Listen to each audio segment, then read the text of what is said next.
then we move upwards for a local loop of about 60 kilometers. And then we are coming back to where we started 45 minutes ago for 5 local laps of 9.4 kilometers, totaling just shy of 55k. So, what happened so far? Not a lot. We've had some attacks by Isabel Beckers, Chantal Hofman, one of the local riders, and we have a complete peloton at the moment. The circumstances are good. There was some prediction of rain, but the latest predictions say that the rain is going to keep away until about 6-7 tonight. So that means that the riders will have a dry race. Because, Owen, the final yesterday was a bit tricky. Yeah, it was quite technical through there, and we saw a crash in the within the last kilometre on one of the bends. Someone possibly went down on one of the white lines or the manhole covers, the slippery metal manhole covers, and sadly went down and crashed. But thankfully today it is dry at the moment, and hopefully it will stay that way. There may be some wet patches on the road as we had some rain earlier in the day. In fact, it only just stopped when we arrived here in the town of Garnich for the start and finish of the race. So there might still be some wet patches out there in the forest. Very beautiful area yet again. This is a very tough stage. It kind of resembles the stage that we did yesterday. Of course, it's about 14 kilometers longer.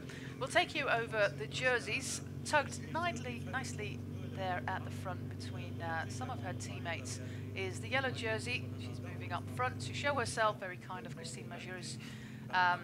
Can she keep that yellow jersey today? That's the question. Then the other jerseys, the mountain jersey is being held by Letizia Paternoster. She leads her direct competitor in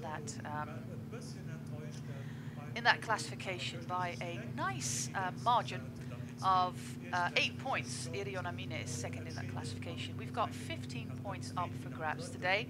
Côte de Copstal is coming up, and basically Bertizzolo can already take the jersey on that first hill of the day. Yeah, and I think this is where we are now. It's the same opening climb as we had yesterday, the Côte de Copstal, and it looks like the peloton are on that climb at the moment.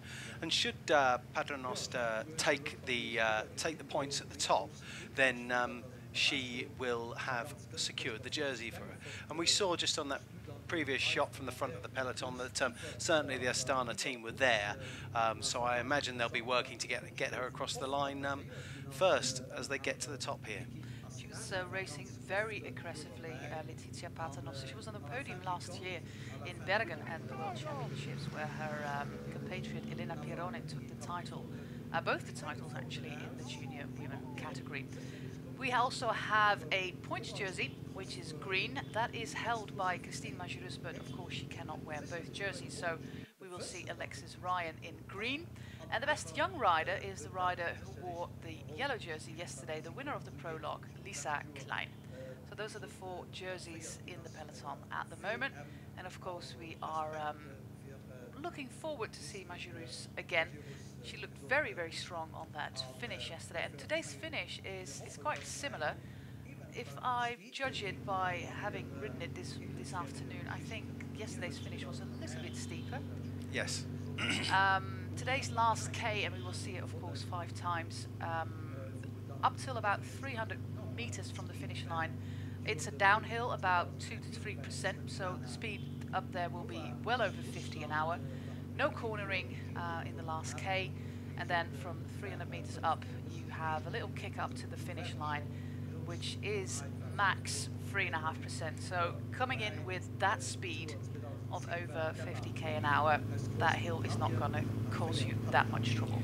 No, one of the things is about the finish that doesn't go in Majeurs' favour is it's not technical at all, and she's a fantastically accomplished bike handler, and as a consequence she could deal so perfectly with those the technical aspects of the final yesterday. There is none of that here, and while she won yesterday's stage and the exact same stage last year, then this last year she finished third on this stage, but that was still enough for her to secure the jersey. I think Alexis Ryan is going to be the biggest threat to Christine Majerus, especially with the bonus seconds we have here. She is at 5 seconds, so if there's 2 places in between, let's say Alexis Ryan wins the States and Majerus comes in third, the overall win will be for Alexis Ryan. Yeah. And she's an accomplished sprinter, Alexis Ryan is, so that might be very interesting. Of course, Amy Peters is very strong on an arrival like this one, but just like yesterday, she already shows that she is fully committed to the team goal, and that is having Christine Majerus in yellow after this stage. Yeah, and we've already seen Amy Peters on the front here. We saw a few seconds ago some conversation between the Bulls Dormans riders and just getting their positioning right. But of course, Amy Peters beat Alexis Ryan in the sprint at the Ronde van Drenthe earlier in the year, which is an interesting little battle. But I have no doubt that they will be riding for Christine to win the general classification and getting her as high up the finish in today's stage as they could possibly do. Riding negatively to take the seconds away with Amy would not be. I don't think it's Bull Stillman's style, and I think that's Amy on the front there. She's working a lot, like she did yesterday. There's only a handful of riders that are still within range of Christine Majerus when it comes to those bonus seconds. That is, of course, Alexis Ryan in second place in 5 seconds, Lisa Klein in third at 7 seconds. Majerus' teammate Amy Peters is at 7 seconds as well. Cecilie Ludwig at 8, Letizia Paternoster at 9, and Anushka Koster at 9 seconds. So if it comes towards a bunch sprint and we are going to decide this race on bonus seconds, those are the 7 riders, so 6 minus Majerus, who can still win the race. I'm not sure that Cecilia Uttrup-Ludwig started today. She was in the car. She wasn't on the podium at the team presentation before the stage, but I didn't get a chance to confirm that. I did see her sitting in the team car, so maybe she felt a little bit off under the weather. Yeah. Maybe we can get a visual of Uttrup-Ludwig. This is Korte Kopstal, the one that we did yesterday, which caused a little bit of mayhem with some of the riders who were dropped and never actually managed to return to the peloton yesterday. But with the 108 riders left in this race, we'll see that at the back, some of the club teams, some of the smaller teams are struggling again. Yeah. And here you can see the white jersey of Lisa Klein coming to the front. It looks like they'll be going for Alexis. Alexis is slightly further over on the right, pushing a slightly bigger gear than her teammate, I noticed. But it looks to me like Alexis will be doing, that Lisa Klein will be working for Alexis. It's something I discussed with her briefly, Alexis, that is, at the finish yesterday, and it was open for yesterday and to see how they go. But Alexis was in fact working for Lisa as they went into the final. But Lisa had just got tailed off in the mayhem of that last kilometre. Let's see if we can see the white jersey already coming to the front with the Astana colours. Her teammates are there, so I don't think that Paternoster will be very far. She only needs those 5 points, and she has got a quite comfortable lead of 8 points. And bearing in mind that we have 15 points on offer today for that blue jersey, maybe she's going to target the next climb on the local circuit. Yeah, I mean, the other thing they could do as a team is if she's not feeling up to it, they could try and get someone else to take the points and make sure that no one else takes any advantage off Paternoster's current total. At the back we see Francesca Pattaro, some of the riders of Jos Ferron, Lady Force, struggling in those lovely pink jerseys. This is Alessia Vigilia, and well, it's quite a tough climb. Yet again, we did it yesterday, so we're not that far from Steinfort, where we were yesterday. So a lot of the roads will be familiar to the riders. And it's 1 3 kilometres at 8.8% average. That's a decent climb. I know I said this yesterday, but I'm a bit chunky, but I think I'd struggle getting up there. Grand Ducal Cycling, one of the websites here in Luxembourg, very dedicated guys doing that. They just told me that indeed Cécile Uttrup-Ludwig is ill. Excellent. Well, not excellent. Not excellent. But thanks for the news. Thanks for the Very steady pace here. It might not look that difficult, but if you have to climb this climb with a 9% average at, well, I think this is going to be 20k an hour. Jonamine is at the front. She already has those 5 points, so maybe she will go all in to beat Paternoster. You don't know. She's the kind of rider that will try to do that. Very aggressive style of riding, and of course she was on the attack yesterday. Yeah. She's a delightfully bubbly person. She's ebullient would be a good word in English to use. She's that's not a word that I'm familiar with, but it's probably very apt. Yeah, she's fizzy. Fizzy. Yeah. Like champagne. Yeah. She's there in that Japanese jersey, riding as a guest rider for the Maaslandstee. You remember the team that lost all of their bikes. The team manager started a GoFundMe campaign to well, to help the riders out. They were all club riders. The bikes were privately owned. So if you can help out, go and check my my Twitter at Tour de José and find the link to the GoFundMe page. Jonamine is going for it, but there's other riders who are interested in those points. Let's see. And interesting, we didn't see Paternoster No, anywhere there. There's only 7 riders who have points, and there's one of Valka involved as well, the team that you saw on your screen, and that's Asha Paladin. She has 1 point. So Jonamine took 3, taking her total up to 8. So we'll hopefully get the results pretty soon. 17 kilometers to go, so a little under 2 hours of racing left here in GARNICH. Very kind of the community here to welcome us today. Just like we explained yesterday, it's not very evident, very obvious for communities to welcome cycling, because it is quite disruptive to have a cycling race. Yeah, as we see Jonamine on the attack there, the whole of this village is closed off for this race, so there is no circulation of vehicles through the village as we speak. So the village essentially has to give their whole Sunday across to the festival at Elsy Jacobs, which is what they've done on many years. Obviously, Elsy Jacobs was perhaps one of their most noted daughters, in that she was the first ever women's world champion on the road. But yeah, it's a massive commitment from the team, from the village towards the race. It was indeed Asha Paladin who took 5 points, taking her total up to 6. 3 points went to Jonamine, so 3 points for her, taking her total up to 8. And 1 point was for Katrien Hammes, and that takes her total up to 2. So still leading that classification is Sofia Bertizzolo in the blue jersey, but Jonamine now has got 8 points. Bertizzolo is now about 8th or 9th wheel.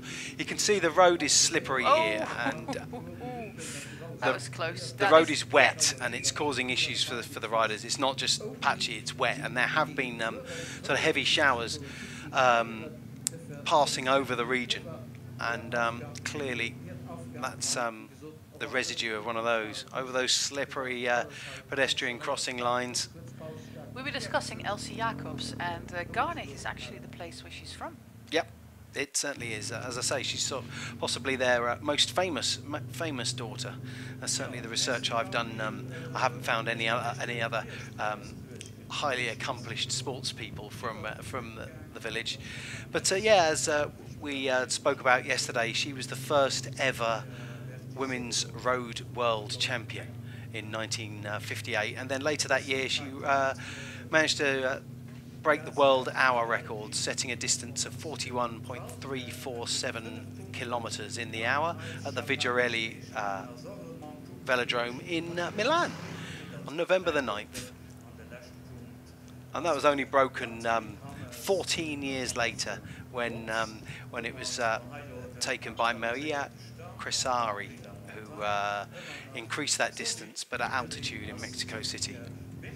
Which will give you a considerable advantage, I should say. Absolutely. And here we've got the Finnish champion Lotta Lepisto on the attack at the front of the race there, but she's marked by Skylar Schneider of Bulls Dolmans, and you can see that Elena Cecchini is just bringing it all back together. Elena Cecchini being a teammate of Alexis Ryan.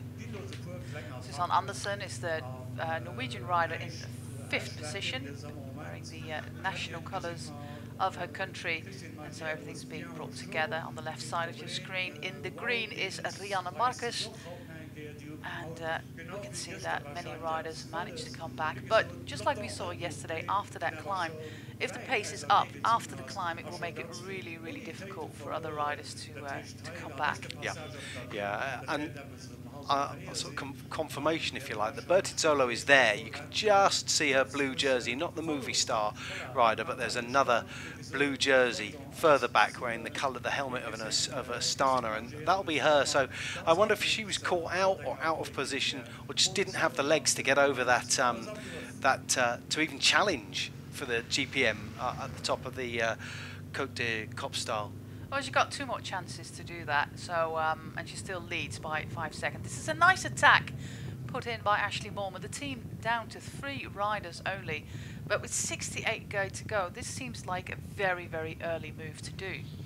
Yeah, and it's puzzling to be honest. The team only have her in the top 10, and she's sitting 10th at the moment, 12 seconds down. So.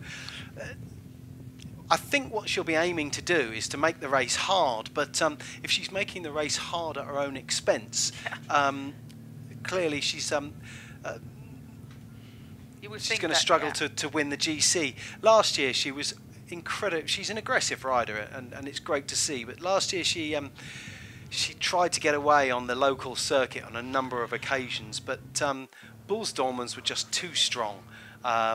And there will be a headwind when she tries to attack. Should she try to attack in the same place this year, there'll be a headwind, as there was last year, and she's just going to struggle to make any impression on the lead. As a consequence, she's just trying something else, perhaps.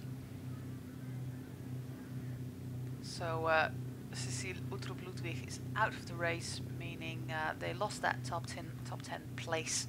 Sadly, there's a bit of bigger team, but like Ashley Moorman explained on the podium yesterday, they have a small team, and some of the riders need to rest from a tough first part of the season with the Flemish and Ardennes classics. They've been suffering with illness within the team.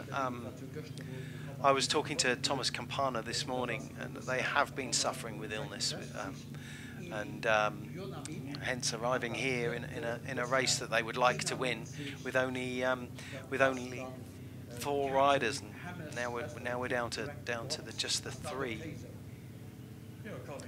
One of the Astana riders puts in an attack, and you can see by the shape of the peloton behind that nobody is actually quite eager to counter this attack. We've still got 67 kilometers to go, so that's well over 1.5 hours of racing.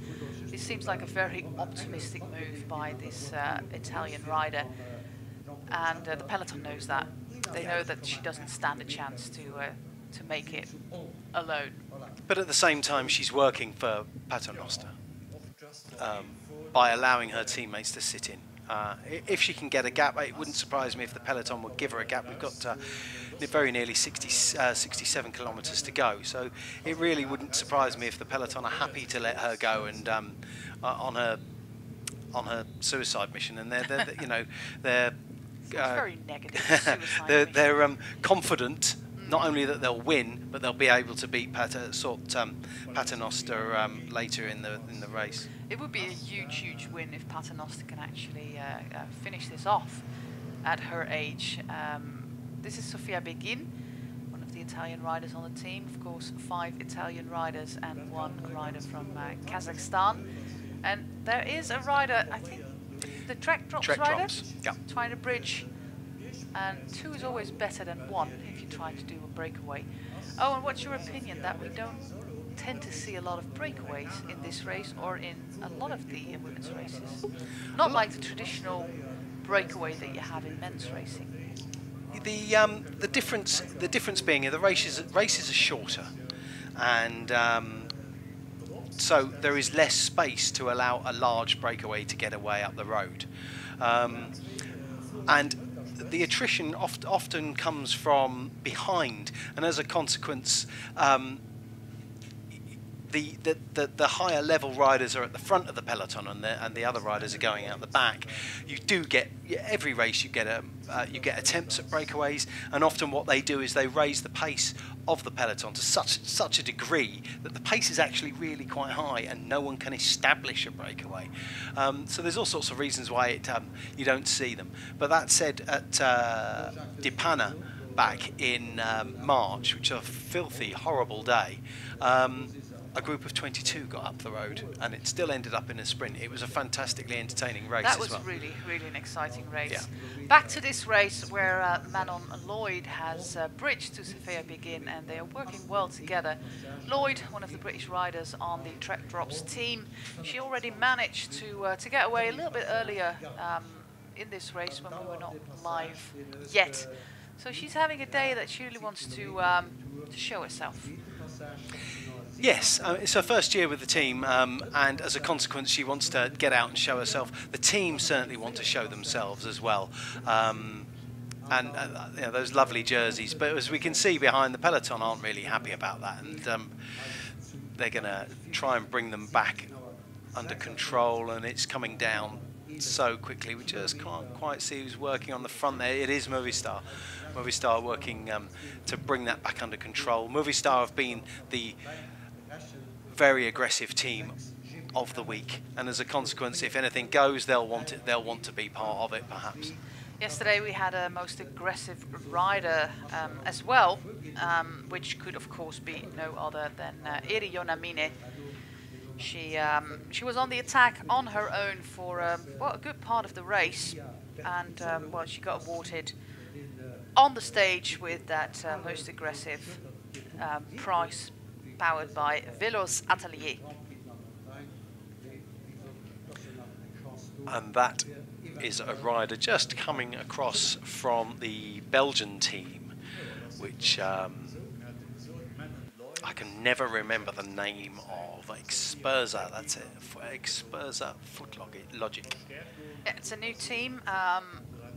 Of course, you had the Sport Vlaanderen team, paid for by the Flanders government, and this is actually a team coming from that team.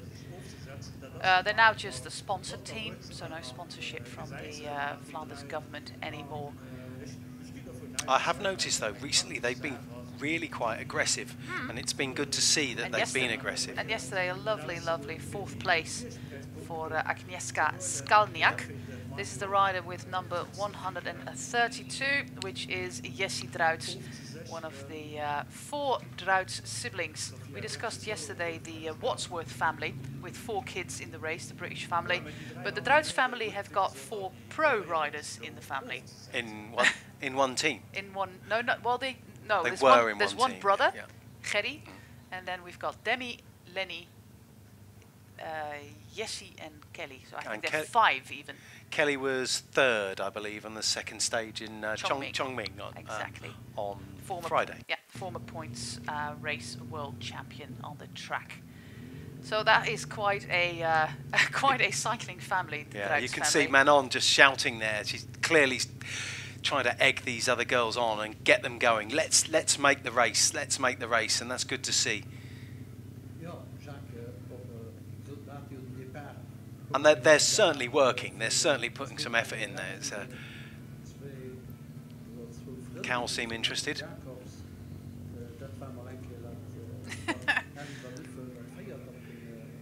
If the others don't come through, though, this is going to stall. But they just need to keep the pressure on for a little while longer, and the peloton may sit up, or the other riders that are thinking about getting across may give up the ghost. It's a nice gap. More riders try to get across there. One of the I think It's a big pink rider. I think it's Be Pink, yeah. I don't think it's Jos Veron. No, it's another shade of pink. And it looks like the peloton are relatively happy. I don't think they'll let anyone else go up the road. In about 8 kilometers time, we are coming towards the finish line, or at least we're coming towards the local circuit, which we're going to do 5 times, just like we did yesterday. And the first time we're going to be on the finish circuit is going to be at 55k from the finish line, so indeed 8k from where we are now. This is, sorry? Katia Ragusa. Yeah, thank you very much. And she's trying to get across to Lloyd and Druits. And Begin. And Sophia Begin. It's interesting that the route comes into the village of Garnich from the north and then takes a detour round onto the local circuit. And the finish line is actually taken from the south. So they have to go round the outside of the village, if you like, to join the circuit, to come back onto it, if you like. Looks like she's going to make it. She's working very hard to get across. She'll probably take a little bit of a rest when she gets on, but it does look like she will. Which makes 4 leaders, and that is always a good number. Breakaway should not be too big. If you've got 15 riders or something, there's always a certain point in a race when people are not willing to cooperate anymore and want to try to go for their own chances. So 4 to 8 is a nice size. 4 is on the lower limit because everybody has to take their turns, and if you are a bigger group, well, basically you have got less work to do at the front of the race. Yeah. We saw in Amstel Gold Race there 8 riders. I believe they were all from 8 different teams, yeah. Which no one is going to try and chase down their teammate in the back of the race, nope. And as a from the back of the race, and as a consequence, it kind of killed the race. While the peloton were happy to let them go, there were a couple of teams working behind, but they just couldn't make an impression on a very, very strong group up the road. She is struggling now to get to that group. The first part of chasing back to a group is always the easiest part, but then you get your acid levels up in the muscles after that initial attack, which will really hurt. And I think our Italian rider is at that point at the moment, so she's kind of stalling in her chase, right in between the peloton and the 3 leaders now. Yeah, that's a kind of no woman's land. That's a very great adaptation. A no woman's land stuck between the peloton, and there's no shelter from either the breakaway up front, or from the peloton behind. It's a horrible place to be if you're suffering to try and get across, stuck with the same distance ahead of you from shelter as there is behind. It's not a nice place to be in a race. Well, you can see that there's no chasing going on from the peloton. These are all somewhat smaller teams, not the big teams that are vying for actually winning this race. Although Expersa Food Logics had a very nice 4th place yesterday with their Polish rider Agnieszka Skalniak. But the best rider in this breakaway is the Belgian rider from that Expersa Food Logics team, Jessie Druits. She's in 51st place at 28 seconds. Yeah, Manon Lloyd will be, she's 21 and she'll be looking to go out and make her mark on the race, but she will no doubt, with such a high distance, we've probably got the distance countdown has gone on the top corner of the screen, but they'll have about 62 kilometers to go, I imagine, and it would be unusual for this break to be allowed to get away. Bulls Dolmans are very strong. They will look to chase it down, as will Canyon SRAM. They will not be wanting this to get away.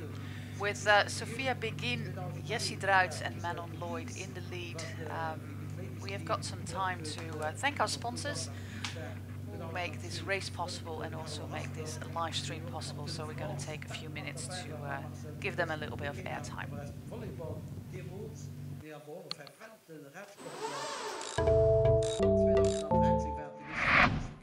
als la feiert sie. Dann ist zwei Leute ausgezeichnet, das ist Jacqueline Olsen und dann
And we are back in the race, still with our three leaders. Sophia Begin in the light blue for Astana, Jessie Druits in the pink and black for Expersa Food Logics, and Menel Lloyd in the colourful outfit for Trek Drops. 4 more kilometers and we are back. We are on the local circuit, which is very demanding, and it is kind of comparable to yesterday's circuit, isn't it, Owen? Yeah, the first climb, so they cross the finish line. The last 50 metres before the finish line are virtually flat, and then it kicks up, and then there's a left turn and a bigger kick up. And and it's steep, over 10%. That it's only short, but it's over 10%. Over the top of that short climb, it will be windy. There is quite a significant wind building up, coming from their left down the descent, and then they kick up another longer, less steep climb before levelling out and coming back towards the finish. So it is quite a demanding route, yes. It is also going to be very difficult to stay away because towards the finish line it's a very, very good tailwind. But that also means that all the way at the other side of the course, like you said, on the local circuit, it's going to be quite a serious headwind, and it's pretty exposed out there. So that is going to take things. That's going to change things for anybody who wants to try a breakaway. 45 seconds is quite a nice margin for those 3 riders, and the Italian rider is still in between. Ragusa. Yeah, it looks like she's beginning to be caught now. Her gap has never got much more than 100 metres, and it looks like she's about to be brought back into the peloton, and let's just hope she hasn't burnt all her matches and has nothing left, so she can't stay in the group. But yeah, 45 seconds, that's a decent advantage for this little group of 3, and I'm sure that they'll carry on working and see what they can achieve together. Sun's out underneath the motorway. Luxembourg, of course, a country with a lot of transit, going towards France, going towards Belgium, going towards Germany. It's a pretty small country. Owen, you told me yesterday that there was actually a sort of Olympic Games for small countries. Yes, yes. Well, the things you learn, That's right, and it was Yves Gessoot, was it, that won the... No, she's Dutch. We were not allowed to compete. Sorry, no, it wasn't Yves Gessoot. It was one of the Luxembourg riders that won the games last year. I don't think they get a jersey to wear. I don't think it's that substantial a competition, sadly. But yes, some of the smaller countries, I could look it up and get back to you. I will. It's very, very interesting to see what kind of competition that is and what countries are involved. Still about 45 seconds for this group. I told you about the Druits family dynasty. So there's actually 5 of them, 4 daughters and 1 son. The oldest is Kelly Druits. Then the second one is Jessie Druits. She's in the breakaway at the moment. Demi Druits is the 3rd daughter. Lenny Druits is the youngest one, and they also have Jerry. So Kelly, Jessie, Demi, Lenny and Gerry. So that's very creative naming by the Druyts family, father and mother. So they are, I must imagine what that must be like in that family. Bikes everywhere, and Bikes helmets everywhere. and shoes and clothes with a bike of just like clothing racks with clothing drying everywhere. But what I'm thinking as a parent is that 10 years ago it was children everywhere, which would have been really, really quite difficult. But you've got two, which yeah. is already a lot. Interestingly, it would be remiss of us not to explain that Experza Footlogics also have Talita de Jong on their team. Yeah, but she is suffering at the moment. Of course, she came back, but she was a former former cyclocross world champion, and last year, a week before the World Championships, she crashed during the World Cup race in Hogerheide, which is basically 5 kilometers from her doorstep. And she hit her knee, and that was the start of a very tough year for Talita de Jong. And she's still suffering at the moment. It's still not up to her usual strength. That was just before she was to defend her rainbow jersey, wasn't it? And the knees take so much punishment in cycling. Obviously, they are constantly moving, and if you have an issue with your knee, it can just be made worse and worse and worse by riding. And you've got to feel for her, and hopefully she'll get back to her strengths, because she is a top rider, road and cross. Judging from it, the gap has come up, and it has come up, Yep. 1:16, which is very interesting. We are going towards the local circuit and then towards the finish line for the first time, which is going to take place in 7 kilometers from now, 49k from the finish. We are going to be here in Garnich, very kindly welcoming us today in their village. We even got a little band playing outside. Yeah, there's a jazz band banging away outside. It's quite entertaining. It reminds me a little bit of the Trofeo Binder, where they got that orchestra at the finish line. Have you ever been there? Yes, I have, yeah. With those heads with the feathers that you might remember from Allo Allo, from the Italian police. The Alpine, yeah, that's right. And that's a nice little race, though. I wouldn't have wanted to be outside during Trofeo Binder this year, because it was horrible weather.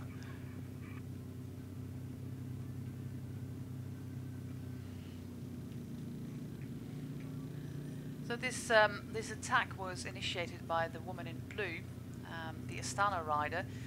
After the first GPM, there was a little bit of a lull in the action, and she rode away on her own, which didn't look very successful for Sophia Begin. But then this Manon Lloyd, she bridged across on her own, and then the third one to make it up to the front of the race was Jessie Druyts. There was this Italian rider, Ragusa, who tried, but she's been caught by the peloton. So it's not as easy as Druyts and Manon Lloyd made it seem to cross, to bridge across to a breakaway. No, and here they're on the, I'm pretty sure they are on the climb that is on the local circuit. And that's Anna Plichta, the Polish rider that's leading from Bols Dolmans, leading the peloton up that climb as we speak, as we see them. And just third wheel is Paternoster, wearing that blue jersey. It doesn't look like she's suffering, so I would imagine she just got caught out of position on the previous GPM, and she'll be back competing for her jersey next time round. You'll see it just comes round to the right round here. It kicks up again before the route levels out. There's a left-hand turn, and then we start to head back towards the line. It looks like Sophia Begin is just suffering that little bit as she slips into third wheel in the break here. With Druyts, is that how I say it? It is Druyts, isn't it? It's a very difficult sound. For an Anglophone, yeah. It's called Druyts. Druyts. Yeah. Oh, I did okay there. I'll forget it by the end of the week. The O is a double vowel, a U and an I. It's also an onion, an O. And that is one of the most difficult sounds to make in Dutch for foreigners. Jessie Druyts in the breakaway is... she looks comfortable. And she's also a mother. Yes, I knew that, yeah. She became a mother when she was 21. That was in 2015, and her son Louis just turned 3 in February. It must be a very, very, very difficult thing to balance motherhood with being a professional athlete. I think you can compare it with having a full-time job and being a professional athlete. Yeah. Because that is what motherhood is. You're just a full-time mother. Yeah.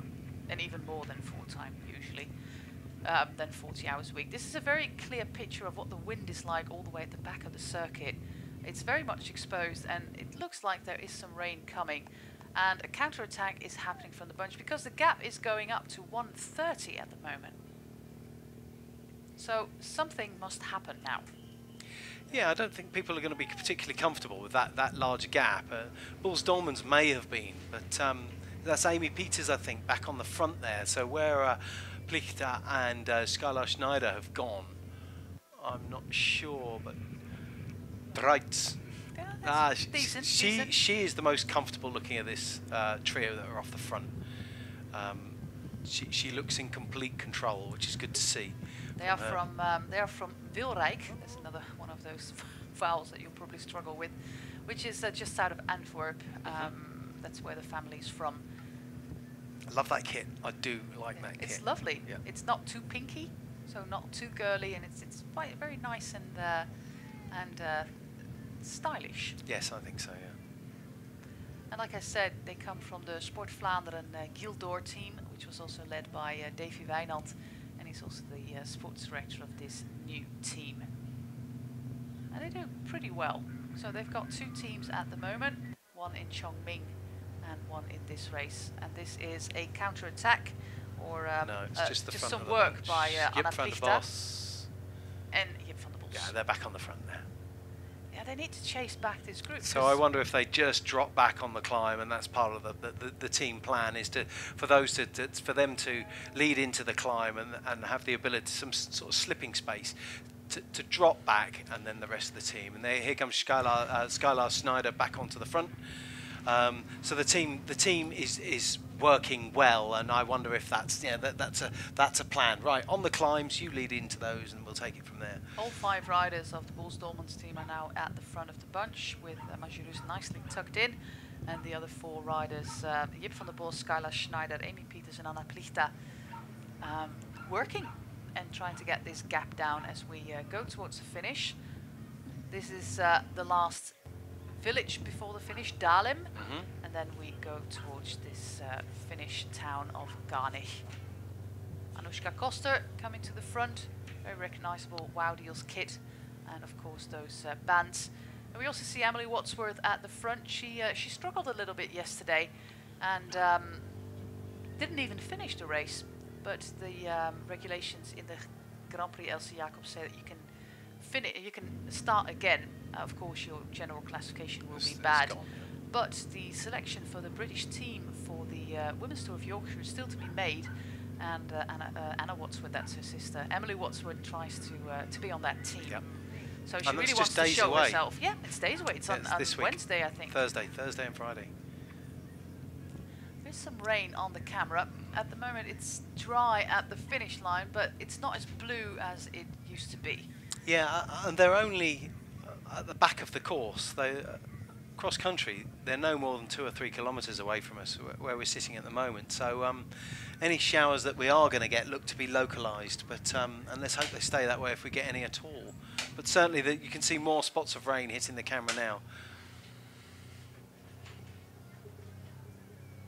Anushka Costa was very strong yesterday, coming to the front now, and of course she's still pretty high up in the overall, and it is raining at the finish. I'm just sticking my head out of our commentary position, Owen, and we've got rain. Okay, well, yeah, Costa's in 7th, and she's only 9 seconds back. So you would have thought that if Wow Deals are looking for the general classification, that she will be the rider that they'll go for. Oh, she's moved up to 6th at the moment. Yes, of course. Yeah, with the lack of with the loss of Utra Ludwig. Yeah, it's raining properly there as well. That is really bad. You can see it on the riders' faces. This is not what the predictions gave us. This may sadly yeah, this may change the make a entire... little bit of a selection as well, as the less resilient perhaps riders decide it's less for them to put the effort in. But you can see the gap has come way, way, way down. The left-hand turn that we've just seen being taken here is the one that the leaders were making a few seconds ago. And another Trek Drops rider on the front, which is interesting. Why is she there as the gap's coming down? We have got communication in this race, so of course she knows that her teammate Manon Lloyd is all the way up front. Looking very solid in yellow is Christine Majerus, one of the connoisseurs of women's cycling in the Netherlands, is just tweeting me about your infamous Games of the Small States of Europe, Owen. Ah, right, okay. There's actually 9 countries involved: Andorra, Cyprus, Iceland, Liechtenstein, Luxembourg, Malta, Monaco, Montenegro and San Marino. It's a biannual event, and in 2013 Christine Majerus took a triple gold medal in the road race, the time trial and the mountain bike race. So that somehow that doesn't surprise me. With Christine, it would have been Elise Mace that took it last year. She won the road race.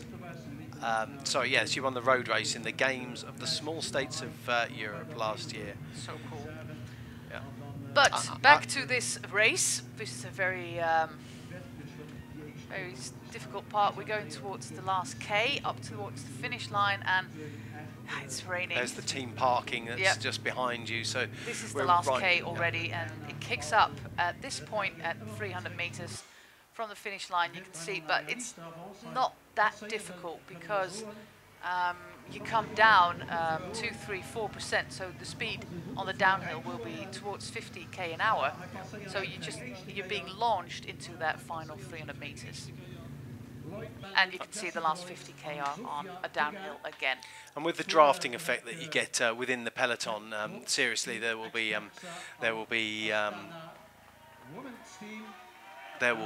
high speed in the bunch. So the first, we're currently on 40km/h schedule for the finish of the race. Oh, wow. Yep, Van der Bos crossed the line after the break, first across the line. Catherine Hammes from Trek Drops. Rachel Neylan is near the front, Anushka Costa.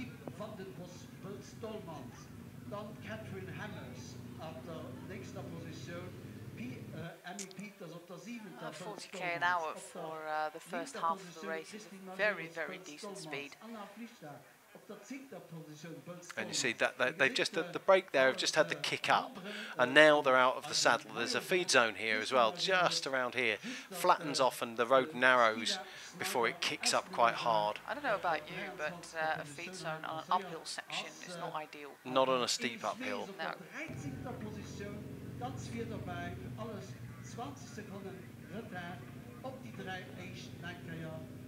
But you can see the peloton are 22 seconds. They're closing right in at the moment.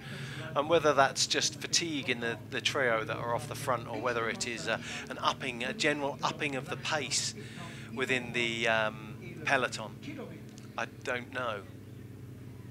This is a very nice perspective on how steep this hill actually is. This is the Monte. It's called the Motomediateam. It's not very long.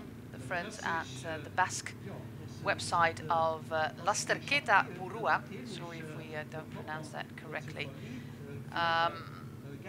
say that this climb is about 4% average, but it's pretty long as well. It's about 1.6 kilometers. So it's totally different from the kick up that we had yesterday. That's the average though. This is the steep part here. You can see there was some downhill in it, which would significantly reduce the average gradient over the entire length of the ascent. This is the steep part here, and that I seem to recall it being over 10%.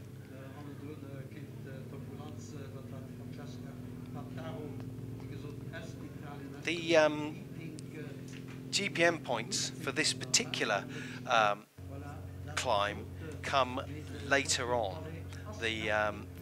So the next two ascents of this Monte de Garniche will be GPM points.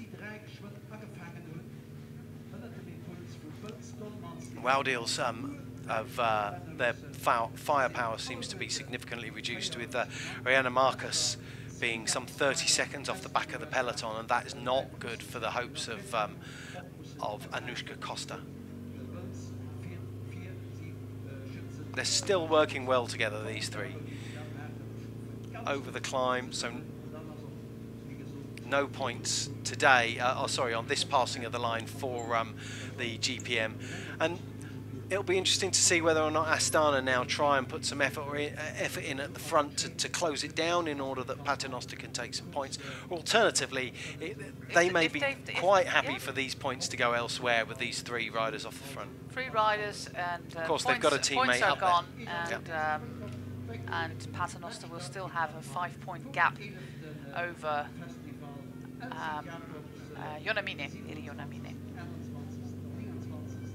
One of the riders that was dropped here at the finish line, quite remarkably, was Rihanna Marcus. She's 22nd on GC for the Waudeel's team. She worked at the front of the bunch a little while back, but she was struggling a little bit, and like we saw with Cécile Ludwig and also some teams where some riders are missing. This is also a time of the year after very busy classic season that the body's been hit pretty hard and that you just need nothing to get ill.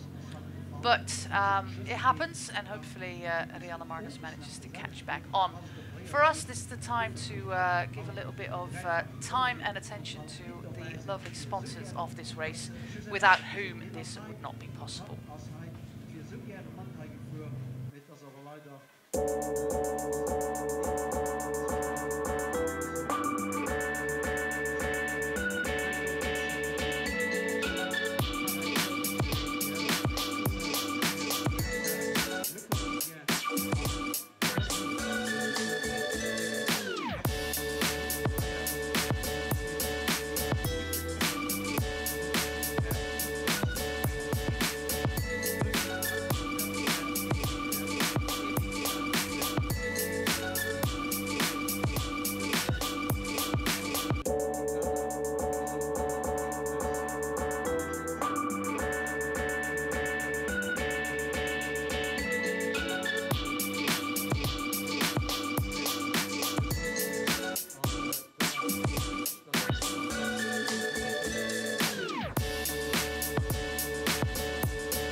And we are back. Jesse Druits is having a little bit of trouble keeping this finish, or this turn, and this is where the peloton is. This gap is down to 25 seconds. That's a sharp turn, and it's a fast descent, and you can see that that she just slightly overshot it, but there is the possibility on that that turn there for it to go a little bit wrong. So let's hope everyone gets down. As you can see, a much better perspective of it here. Look.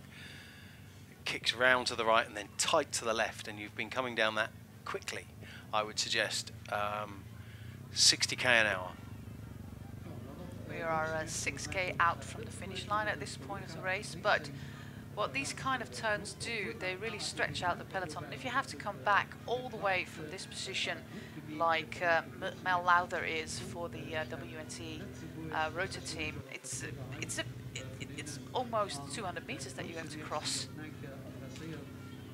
And that's why positioning is so important in bike racing. You've got to be near the front, because the effect of those slowings down, if you like, those tight corners, is so much less if you are near the front. If you're at the back, you have to get out, and you're putting it out the saddle, and you're putting a big acceleration, a big sprint in on every single one of those, and that big sprint takes it out of your legs every time. You can see that the peloton are just easing back. They've got very close to this leading trio, and they're just easing back that little bit, as if they don't quite want to catch them yet. And that is how fast a gap of almost 1.5 minutes can go down. Really, really fast. In about 5 kilometres. Yeah, very valiant effort by Jessie Druids, Manon Lloyd and Sophia Begin, but it is not going to work out. Love the riders from the Valcar team all the way at the back at the moment, with Balsamo and Confalonieri. If Confalonieri can get round these climbs today, this could be a finish for her. We discussed earlier when we arrived how it's quite similar to the finish at Huik, and she did very well there last spring. That race will also be live streamed by the race organisers in Goik, Gerardsbergen Goik. Commentary will be in English again by me and Rochelle Gilmore, so you can also catch that live stream on the website of the Motomediateam. Last year we saw a fantastic battle between the peloton and Marianne Vos, and hopefully she'll be back in time. But it's going to be a tight battle against that broken collarbone. It's exactly the same collarbone as she broke last year at the women's tour. At the women's tour, which meant that she could not go to the Dutch National Championships, which was quite a blow for her. But at the beginning of August, she was on top of her game, winning that European title in Denmark in that fantastic sprint with Giorgia Bronzini, her old rival, so to say. Yes, that's right, yeah. Old friends and old rivals, I think. Bronzini was, while these three riders are caught, Bronzini still hasn't decided on her future.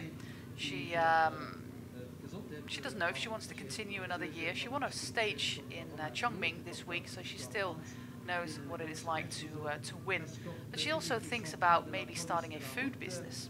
Yes, that's right. She wore the leader's yellow jersey for one day in Chongming before losing it to the eventual winner, Lotte Becker. But yes, I don't know. I think she's addicted to it, Giorgia Bronzini, and it'll be sad to see the day when she goes double world champion in 10 and 11, I believe. It'll be sad to see her go. Yeah, must have been Australian Copenhagen. Out the back was Rona Calendar. Let's check the weather. Yep, still raining. You can see already some well, I wouldn't say wear and tear, but some trouble on the face of Onuska Costa. Of course, we're already almost 2 hours into to the race, 1 hour 45 minutes. And we are getting to the business end now. This is where the difference is going to be made. If the bunch is going to be split, it's going to be on this local lap, because it's whilst there are undulations on the opening loop, they come quite thick and fast. These two quite insignificant, really, hills come thick and fast, and if they're ridden at high pace, there will be a split. So I'm looking forward to seeing how they tackle it, really. Same things happen with Bulls Dolmans. There's been some slippage of their leading riders, and they're just going to come back now to the front and take control again. But as we can all see, it's pretty steady at the moment in the peloton. Everyone recovering. They've caught the break, and just getting some people getting back on, and I wouldn't say taking it easy, but the pace is not as high as it was.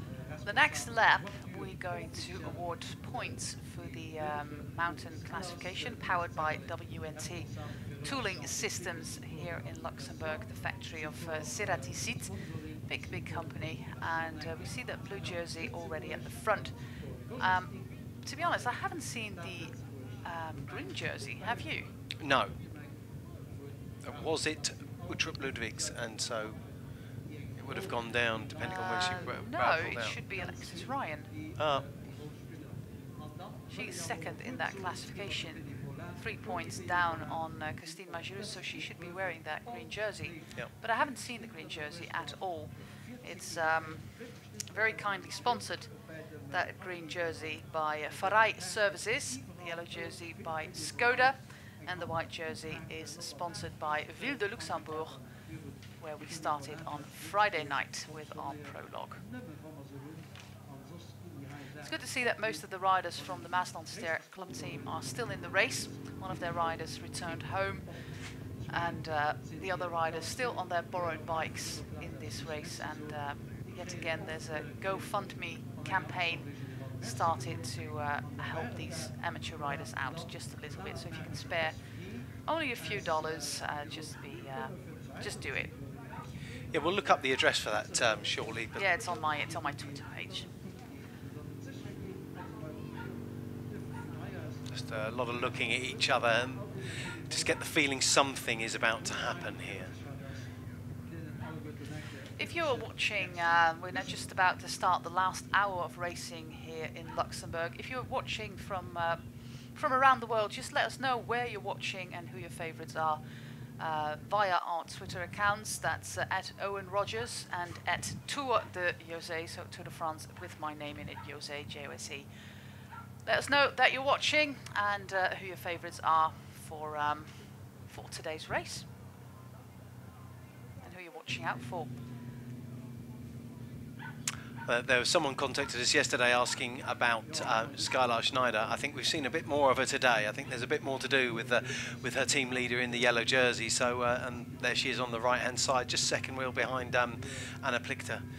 But the other teams coming to the front. Good to see British Cycling, the British Cycling team putting their jersey on the front of the bunch as well as the back of the bunch as well. But yeah, we already discussed that this week. This is such valuable experience for these yes. riders. They are born in 97, 98 and 99, being only at the beginning of their career in the elite ranks. So you can match your riding to Amy Peters and Christine Magirus and Lisa Klein and Alexis Ryan, etc. So this is very valuable experience, the same experience that they will have next week in the Tour of Yorkshire, where riders like Anna van der Breggen will line up. Yeah. That should be a shock to the system. Yeah, it must be. Obviously, these women are good, but some of them will be gawping across the start line. Anna and I understand Chantal Blaak, the world champion, is riding as well. That they will feel very, very good about themselves being in the same race as people like that. Oh, it's just this man just passing by our commentary position, and there was former Tour de France winner Andy Schleck with his kid. So very good to see he takes an interest in women's cycling, and he takes it even further, Owen, than just coming out here to watch the race in the rain. He does, and we were hoping to perhaps get him in here for a bit of an interview during the race, but he's now sponsoring a junior women's cycling team. In association, in fact, with the organisers of this race, so there is a close tie between them. And if this race makes any profits, it goes towards that team, as does some sponsorship from Andy Schleck himself. So he's not just some ex-bike rider who owns a bike shop. He is investing in the future, not only of Luxembourg cycling, women's cycling, but also European women's cycling. The team competed last week at the junior Borzella race and had two British riders representing the team. So yeah, he's looking wider than just Luxembourg itself. All the way back at the front is Rianne Marcus again. She made her way back to the front of the race. And we can also see some riders for Astana, including Elena Pirone. She's you can recognise her, that she has this little shield on her helmet representing Tyrol, the part of the country that she is sponsored by, actually. And her colleague is Letizia Paternoster, who is from the north of Italy as well, from the region of Trentino. And the other young Italian prodigy is very recognizable with her white glasses for the Valcar.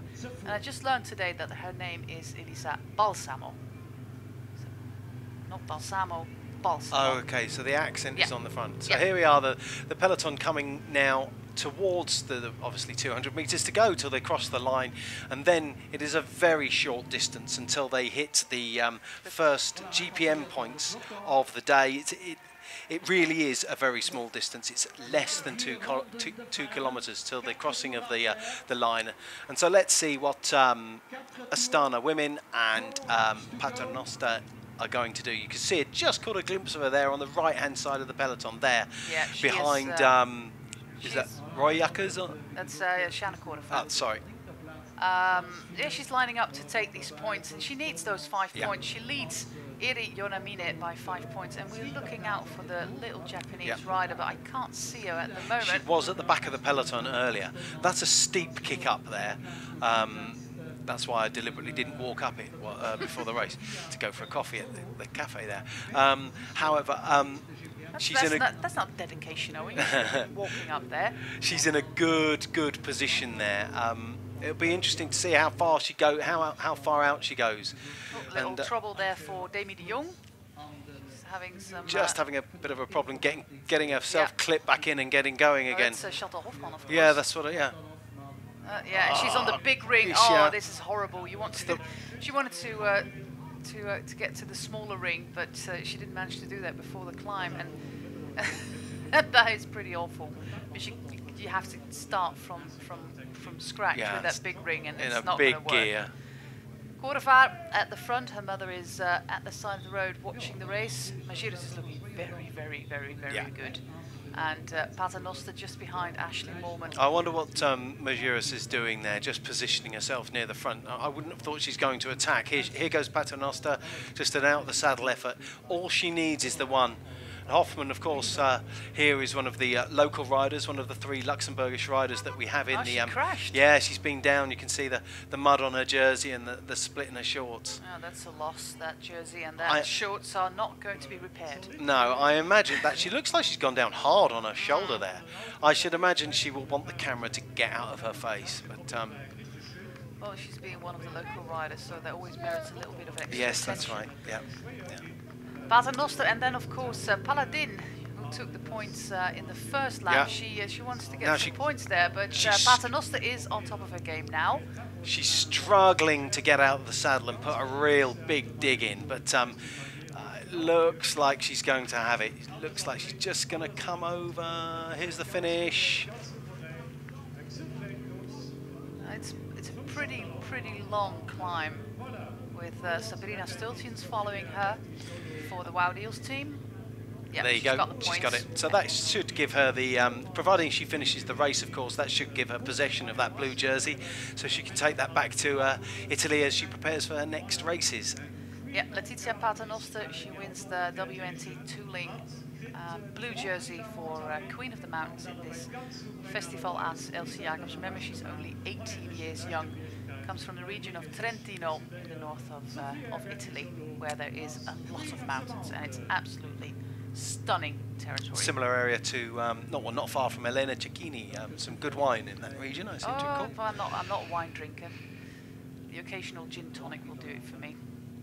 You can see that the pressure on the front there has caused a bit of a split, and Movistar have missed that, and they're going to have to work to bring it back. Christine is in the front. On the back of there is Eugenia Buyak, who was second on GC here last year. And she's still within range of actually winning this race. Yeah, is that Alexis Ryan? It is Alexis Ryan. So she's not wearing that green jersey. No, the Canyon SRAM rider that's at the back there. So that's Sabrina Stultjens, Christine Magirus, Paternoster, Moorman Pasio, Ryan and Buyak. Thank you very much. The results of the second GPM of the day: 5 points to Sofia Bertrizzolo. We keep saying Paternoster, but of course it's Bertrizzolo, or I keep saying it, so it was my fault. Sofia Bertrizzolo, she wins that WNT blue jersey. She's at the front here. In second place was Sabrina Stultjens with 3 points, and 1 point for the race leader, Christina Magirus. So Sofia Bertrizzolo has got that blue jersey landed, providing she finishes the race like Owen explained before. And Paternoster is the girl in 4th place. Did you see Lottila Pisto? The speed she was coming back there, it was fantastic. And here we've got that descent here and that dodgy little turn. These group of riders here off the front will be quite happy with this. Magirus just leading round. That's the best place to be. If something goes wrong, it's behind you. An attack here from Ashley Moorman, same place that she tried to make the difference last year. But of course now there's a whole different dynamic. The peloton is split. This and very strong group that is trying to get away. And The riders in the peloton, of course, know this. Race leader Christine Majerus has got everything very well under control, and we've got some other riders from the top 10 involved in this breakaway. It's Movistar at the back trying to get this this group back, but you can see, like Owen said, that everything is being split to pieces. So getting things organised to chase this 6-woman group is going to be quite a task. Yeah, the dynamic here is very interesting because some of the Bulls riders look like they've. Well, I've got a teammate up the road, so I don't need to close this gap. But it may well be that Christine needs the help of her team in order to fend off any attacks from Ashleigh Moolman-Pasio. I don't think she'll be too worried about Bouillac. But she will likely be worried about Moolman-Pasio, who can time trial, and she can make a big difference on this climb. But it's being left to Movistar here in this little chasing group to close the gap. This is the back of the peloton, it looks. This is the back of the group. You can see that one of the Bulls Dolmans riders is in here, and that is, looks like Anna Plichter from the back. It is Anna Plichter, and then you've got this leading group. I'd like to see who's in between the two and chasing them. Sabrina Stultin's now going on the front as well, and Majerus will have to be a little bit aware of Stultin's. It looks like Bertizzolo has got a bike that's a little bit too big for her. She's got a huge reach with her arms. If you look at that she's got. She looks like she's been really reaching with those front arms. Don't you think? Yes. Yeah. But if she's comfortable, she's comfortable, and it gets the top of her body down, and the reach can often help with your aerodynamic position. I mean, Stultin's is 14 seconds down in 18th place, but she's still a threat because of how strong she is. You know, all the riders in this group, Paternoster, Leticia Paternoster is only 9 seconds down, but probably won't have the strength and endurance just to get away. Ashleigh Moolman-Pasio, if Ashleigh Moolman-Pasio were to escape with Sabrina Stultins, they could put sufficient pressure on. Here we go. There she goes again. On Majerus to make a difference, and this is down to Majerus now to make a difference. She's going to have to go, and she will. And the number 2 in the overall, Alexis Ryan, is trying to follow as well. But Bertizzolo is having a little bit of trouble here, trying to keep that pace, and she has to let go. But that was a very, very powerful attack by Ashleigh Moolman-Pasio.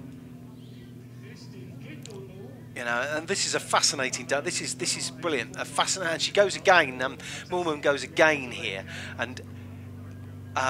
Majerus has to chase. She has to chase, because if she gets away, the whole race could slip away. The whole general classification could slip away from Majerus here and now. But I'm still afraid that 34k out from the finish line is way too early for Ashleigh Moolman to be trying this on her own. There's a fascinating little dynamic here because the group that's come together. We've got some people checking in from all over the world. Sarah, she's in Philadelphia, in Pennsylvania. She's riding her trainer while watching the race here.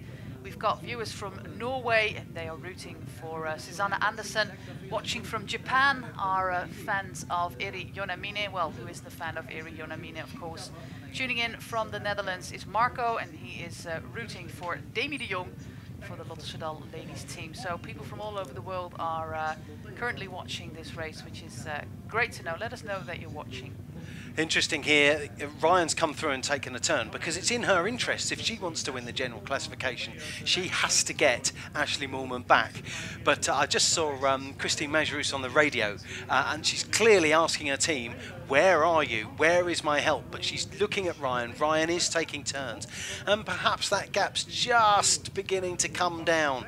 And then the whole dynamic changes again. The whole dynamic of the whole 3-day race may change again, because will Moolman-Pasio have burnt her matches? Will she be able to go again? Will she be able to attack again? I'm afraid this is a little bit too early, all the effort that the South African racer is putting into it. Like you said, she is 12 seconds down, so even by winning this stage, she cannot take the lead of Majerus. She has to win the stage and take time as well, so bonus seconds and time.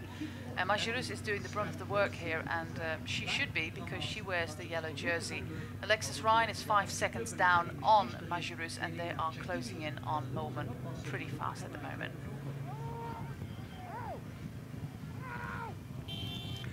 The rest There's of them just 2 riders chasing back behind. That's Stoltjens for sure, and Yep. Bujak out of the original breakaway, with Sofia Bertizzolo struggling. And they're there. Christine Majerus is back with Ashley Momen, and it's a very interesting situation, because at the finish line we will know what the gap is, but these are one of the stronger teams, and Sabrina Stoltjens for the Wow Deals team, she is only a few meters behind this group, so if they just let the pace drop just a little bit, these 2 riders are managing to catch back on.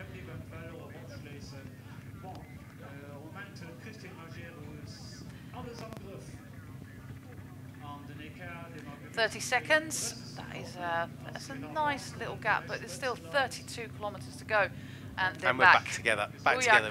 Bujak is there for BTC City Ljubljana. That's the dark coloured kit with the pink in it. In bright green, it's Sabrina Stoltjens for Wow Deals. In the yellow jersey for Boels Dolmans, it's Christine Majerus. In the white with the red helmet, it's South African rider for Zevelo Bigla, Ashley Momen, and in the brightly coloured kit for Canyon Schramm, the American rider Alexis Ryan. So this is a very interesting group with the numbers 1 and 2 of the overall classification. We've got the number 10, Ashley Momen, out here as well. Sabrina Stoltjens is 18th, and Bujak is 8th. So 4 riders out of the top 10 in this breakaway, and the number 18, who is currently the lowest ranked rider, but you never know with Sabrina Stoltjens. She was part of this breakaway, Sofia Bertizzolo, but she was dropped on that climb. She's very young, and she put in the effort. But look at the size of that peloton, Owen. It's pretty small. Yep. I chatted to Bertizzolo, who I've also been calling Paternoster all day. I chatted to her at the finish yesterday. She's a very engaging young woman, and interesting to talk to. Her English is very good, which is just as well, because my Italian isn't. And yeah, really interesting young lady. Of course, isn't she partly Australian?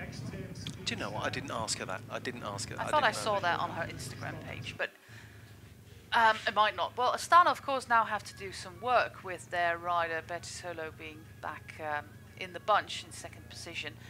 Boels Dolmans are not going to work. Their race leader is there. Same goes for Canyon Schramm with Lisa Klein there in the white jersey, and Wow Deals are coming to the front, but of course they're not going to work either. So that is 3 big teams that are not going to contribute to the chase at all.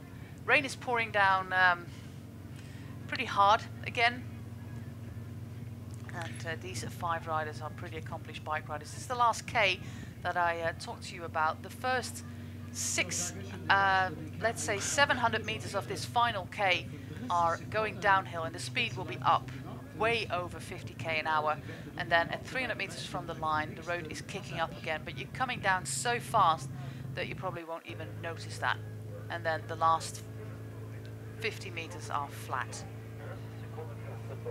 Looks like Bertizzolo may have been called back in order to try and get her team back on, because Paternoster, of course, is high on GC. She's 6th, and as a consequence, they will want her to maintain that position on general classification. Well, this is a strong group with representation of 4 really big teams, and of course Bujak was 2nd in this race last year, so she knows this race pretty well, and she knows the terrain. So it's good to see her again for the somewhat smaller team, but a very consistent team from Slovenia. Yeah, yeah. I mean, she was 2nd on this stage as well, so you know she was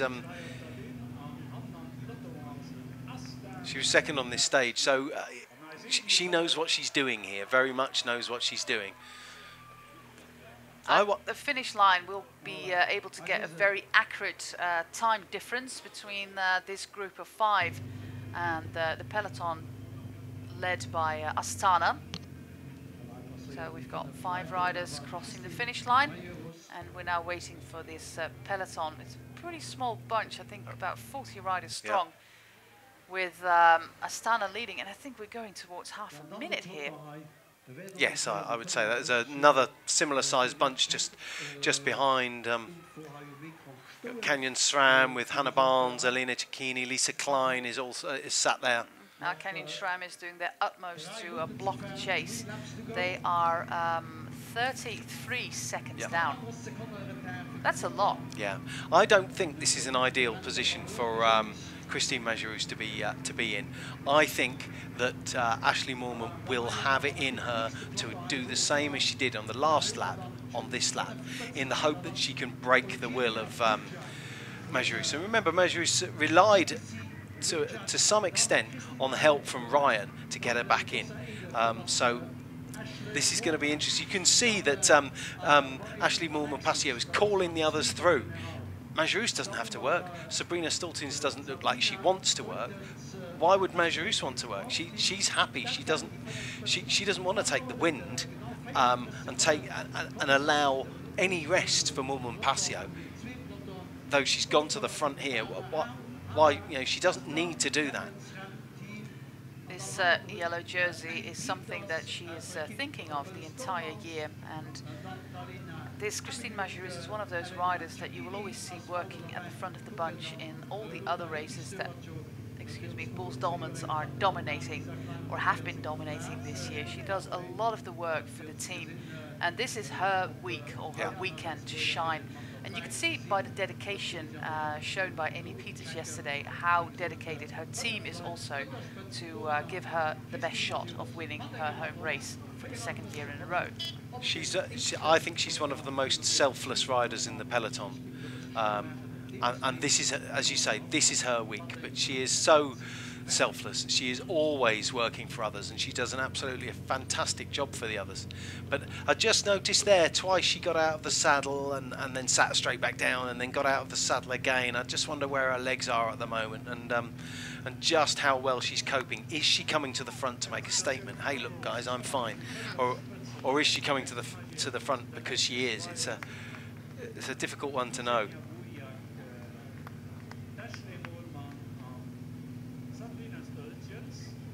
Well, Sabrina Stultins from the south of the country, she's looking behind her to see what is happening there. Of course, the other reason that Majerus may be coming to the front is to just slow it down and allow her team to get back on.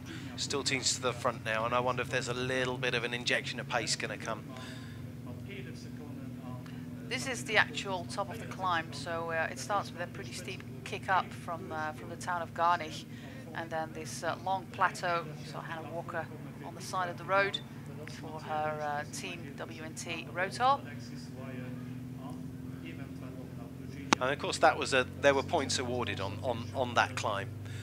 Stultins, Majerus. It's the last one. Yeah, and then Buyak. But that doesn't really matter anymore for the classification, because Bettin Solo has got that one if she finishes this race. And now we're racing for the big prize. These riders here, these 5 are racing for the big prize of the general classification. I think a problem for Ashley Moorman might be that this climb is 8 kilometers out from the finish line.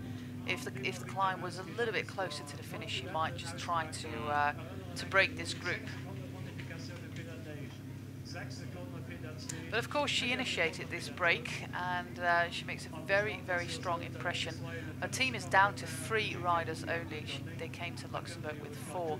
So only left in the race are the South African rider Nicole Hanselman and Lotte Lepisto, because the number 5 in the overall classification, Cecile Ludwig, she couldn't start today because she's ill.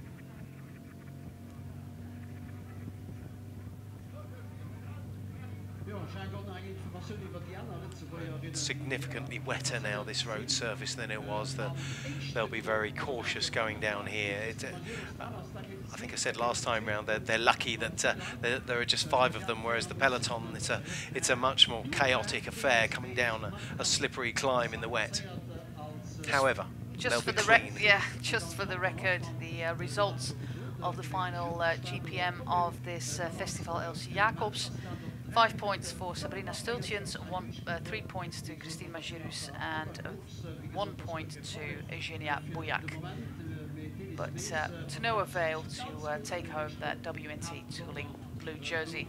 Other jerseys still up for grabs are the Ville de Luxembourg white jersey for best young rider, currently led by Lisa Klein. She leads that classification by 2 seconds on Letizia Paternoster and 4 seconds on Elisa Balsamo. And also the Ferrari Services blue jersey, the points jersey, is still very, very tight because Christine Majerus has 16, Lisa Klein has 15, and Alexis Ryan has got 12 points. And today another 15 points up for the winner of the stage. So that's still a very, very tight classification, that classification for the green jersey. Very much so, and I'd love to know what the gap is now to that group of about 30-40 riders that was behind. I'd really like to be able to see, and is Majerus going to have some help here? Ryan hasn't been to the front, and that's canny riding, that's clever riding, that she hasn't come to the front and committed herself to expending any more energy than she needs to, whereas Ashley Moorman has sat on the front. She doesn't want to be on the front. If she's going to make a big go, yeah, I'm not going. I wouldn't go if I was sat on a wheel.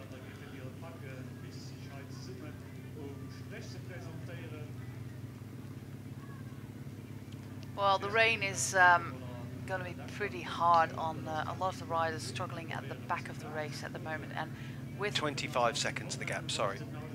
And with passing the finish line 2 more times before we actually finish the race, the temptation to go towards your team bus or team camper van is always very big. Yeah, it's luring there on the side of the road. I do wonder how riders do that sometimes. They go past the sanctuary and the warmth of their bus, a nice cup of coffee and a towel to keep them warm. I do wonder how they do it. I suppose it's just what they do. And if you're not that... That's why I'm sat here and not out there, I guess. Well, I don't think you would qualify for a women's race. Well, this is true. Yeah. She was already on top of her game last week in the Ardennes Classic, netting a 2nd place in the Flèche Wallonne, which was her career best result in that race. And she also did very well in Liège. So she has great form. Ashley Moorman-Passio. Majerus with that yellow jersey suiting her to a T, and she will have one thing on her mind, and that is being on the podium and being in the newspaper here in Luxembourg, the Luxembourger Wort, as the winner of this race, being the home race of Christine Majerus. One of the great things about this race is the fact that everything is up for grabs all the way through right to the very end, and that's the real entertaining thing. You can't take your eye off it. Something might happen that will affect the GC, and that's what makes sport entertaining. You don't want a foregone conclusion every time you switch on your television or check through your social media.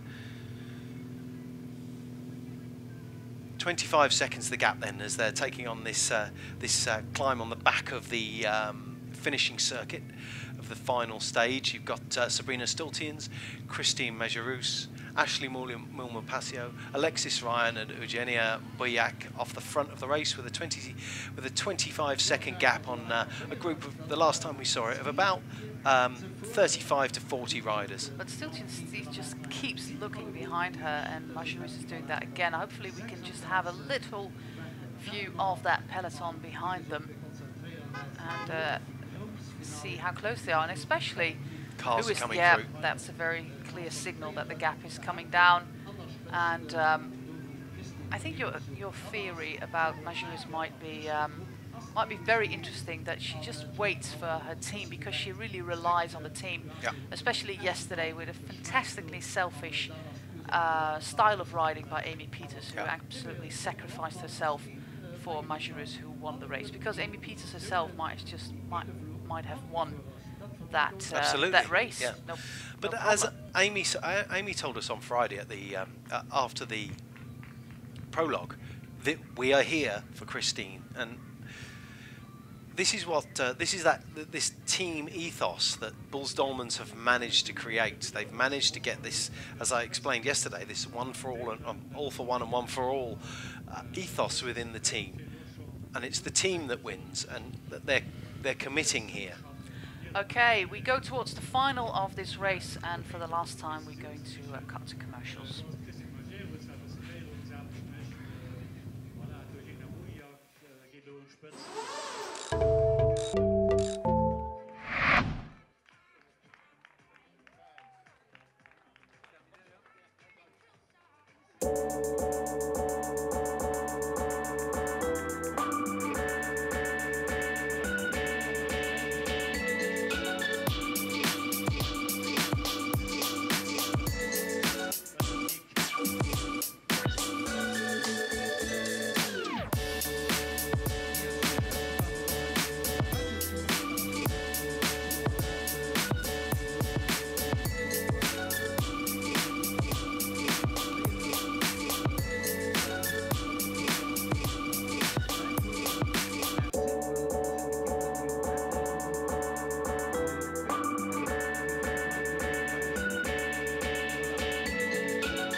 And we're back with our lead group in the final 3 kilometers of this third local lap. There's a lot of communication going on by Christine Majerus, and there's the group already. Despite the attempts by Bulls Dolmans and also Canyon SRAM to frustrate the chase, they are coming back thick and fast. With Betty Solo still at the front there for Astana. We can also see Lisa Klein in her white jersey, and Amy de Jong all the way at the front in the red jersey for Lotto Soudal ladies. So this is a whole new situation, and you can actually see that Christine Majerus is kind of stalling there at the front. Yes, yeah, and I don't blame her. Interestingly, I noticed one of the Wow Deals riders on the front of the group there. They're just calling on the radio. Do we want to catch them? It could well be what they're asking, but I think that catch is inevitable, and then these 5 will sink back into the peloton. But to maintain their position on GC, they have to remain attentive. They have to remain attentive as the race carries on. Otherwise, that position on GC could well disappear, and that's not what Majerus wants. Clearly, when Ashley Moolman originally attacked, Majerus had to go with her. This is what we all love about bike racing. It is the constant changing in the dynamic of the race. That's what makes it really fascinating, and the team tactics and what's going on. You just see Rachel Nayland there from Movistar's just put a big effort in to bring it back. And the peloton's back. Hannah Payton, I think there is a Trek Drops on the front there, just sneaking past Ashley Moolman, who tries to get in on her wheel. Interesting that Trek Drops are working. Do you think that an attack from Elena Cecchini? Elena Cecchini. Do you think that Majerus put in a lot of effort in that group, because she didn't really seem to be cooperating that intensively? Yeah, I think that was Majerus's move. I think she knows that she is not going to outsprint. She's a decent all-round bike rider. She's a decent rider, but I don't think will be able to outsprint Majerus to gain back just the amount of time that she needs to get back. You know, she's 12 seconds back, and you're not going to get that in a sprint. Nope. You need 2 seconds and to win it, and that's what she was trying to do. And you have to applaud her for trying to win the bicycle race. That's what she's here for. And you know, Majerus now straight on her teammate's wheel. I can't see us as Anna Plichter, I think, or is it Van der Bos? Yep. But, yeah. But in on the wheel, talking on the radio. Right now we're together. We have to get a new plan together. a new tactical plan. I don't think it was actually the tactical plan to get Majerus in that breakaway, but with 4 riders from the top 10 in that break, it was a pretty dangerous breakaway. If we look at the GC, Majerus is leading Alexis Ryan by 5 seconds. Lisa Klein is at 7 seconds. Amy Pieters also at 7 seconds. In 5th place, Letizia Paternoster at 9. Eugenia Bujak is also at 9 seconds. So these riders are still within range of Majerus when it comes to the bonus seconds. All the other riders, starting with Elisa Balsamo in 8th place, she is down 11 seconds. So if Balsamo wins the stage, she still needs to find a second somewhere on Majerus to actually win the overall classification. So only a few riders can win the race when we get to a bunch sprint, and all the other riders will have to attack. Yeah. Like you said, Mollman just did. Yeah. And it's not all about the general classification, of course. No doubt Majerus will want to win the stage as well as the GC. She'll want that. However, there are other riders that will want to win the stage. That for them, winning the stage is quite enough. So I keep banging on about it, but it's such a multifaceted sport, cycling, and that's what makes it so fascinating. Amy Pieters was across the line there first, with Hannah Barnes next to her. You can see her with the sleeves of the... And she goes again. Ashley Mollman tries again to get away from the peloton, and she knows that that climb is coming up. But it's Amilusic who tries to get across. The same goes for Amy Pieters. But Ashley Mollman really wants this race on her palmarès. And it's again Majerus who tries to bridge across to Ashley Mollman, knowing, of course, just how strong the South African rider is on this terrain. And she tries again, and maybe she tries to get a little bit of the distance on this climb. And I really applaud her for what she's trying to do. But I still think she should wait until the last lap. There's 45 riders just crossed the line in that one group as Ashley Mollman-Passio just gets off the front. It was interesting, on her wheel was Amy Pieters, but Amy has not got the legs to support her teammate. Where are the balls Dons? There's Amy Pieters there. Jep van der Bos right near the back of the group, and you've got Anna Plichter at the very back, just off the back of that group. Everybody's struggling everyone's at the moment. in, yeah. Everybody's really struggling, and she tries to get a decent gap, but 90 kilometers from the finish line is still pretty hard. But like Ashley showed before, she is maybe one of the strongest riders in this bunch on this course, and she has to attack. She just has to, and she does it again. And the attack that she put in just 2 laps ago hasn't really worn her down, so she just goes again. And the gaps, it will be interesting to see where the gap is at the top of this. Is she going to manage to make a difference when she gets to the top of this? Yeah, is the answer. Look at that. That's a good distance she's got there. Number 6, Anna Plichter, is really suffering now to try and get back to the group to in order to give her team leader Majerus a hand. All the way on the front of her saddle, and look at the sloping of those bars. She really tries to be as aerodynamic as she can be, but she's still on the climb, scaring the cows away. Probably the motorcycles following her doing that, not Ashley Mollman herself. That is the top of the climb, which means that we're still 9k out from, or 7k out from the finish line, and we're going to do it all again.